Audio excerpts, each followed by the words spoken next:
এরা কি অবস্থা করছে, ঠিক আছে।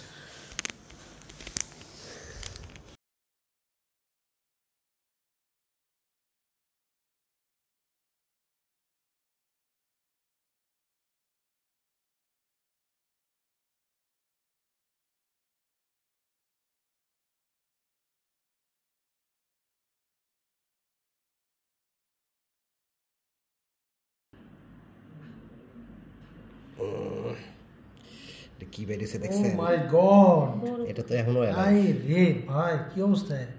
মৌমাছি নাকি ভাই এটা? এই তো ভিতরে আরো কিছু আছে নি, ধরো দেখি, দেখতে হইবে, ধরো ঢুকাও।